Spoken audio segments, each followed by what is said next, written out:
қатты көремін, мен апамды сыйлаймын.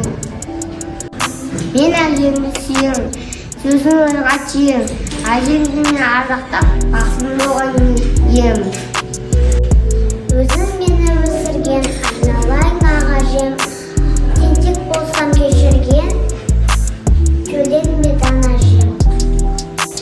Әжем менің осында чай қайнатып беретін, әжем менің осында өлең айтып беретін. Менің әжем әлі де құстамайды кәріге, чай қайнатып береді біздің үйдің бәріне.